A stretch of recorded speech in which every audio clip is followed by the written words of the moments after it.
یہ ہے کچھ لوگ کہتے ہیں کہ رفع الیدین فرض ہے. ہاں فرض ہے. اللہ کے نبی صلی اللہ علیہ وسلم کی حدیث ہے کہ صلو کما رأیتمونی اصلی، نماز اس طرح پڑھو جس طرح مجھے نماز پڑھتے ہوئے دیکھا ہے. تو یہ حکم ہے. حکم ہوتا ہے، جب حکم آتا ہے تو پھر فرضیت آتی ہے جب تک کوئی اور سبب نہ آ جائے جو اس کو فرضیت سے نکال دے.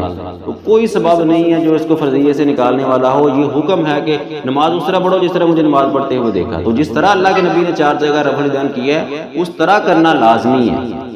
اگلی بات پھر آتی ہے، بعض لوگ کہتے ہیں جی دیکھو اللہ کے نبی نے صلی اللہ علیہ وسلم نے اپنی آخری عمر میں رفع الیدین چھوڑ دیا تھا، ترک رفع الیدین کوئی نہیں چھوڑا تھا. یہ لوگوں نے اپنی طرف سے بنائی ہوئی باتیں ہیں. 2-3 حدیثیں بیان کرتا ہوں. ابو حمید السعدی رضی اللہ عنہ، عمر فاروق رضی اللہ عنہ، اس کے علاوہ کئی ایک صحابہ ہیں اللہ کے نبی کی وفات کے بعد.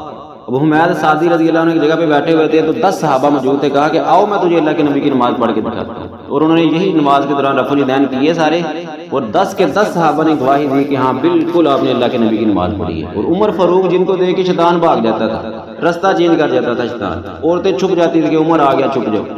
تو وہ مسجد نبی میں گئے، اللہ کے نبی کی وفات کے بعد کی بات. مسجد نبی میں گئے، لوگ نمازیں پڑھ رہے تھے. کہا ادھر آؤ صاحب میں تمہیں اللہ کے نبی کی نماز پڑھ کے دکھاتا ہوں. تو عمر فاروق رضی اللہ عنہ نے نماز پڑھی. نماز شروع کرتے، رکوع میں جاتے، رکوع میں سر اٹھاتے، رفع الیدین کیا، اور سب نے کہا کہ بالکل آپ نے اللہ کے نبی جیسی نماز پڑھی ہے. اب بتاؤ کہ کیا یہ اللہ کے صحابہ پر پھر بہتان نہیں ہے کہ نعوذ باللہ اللہ کے نبی نے رفع الیدین چھوڑ دیا تھا اور صحابہ بعد میں کرتے رہے؟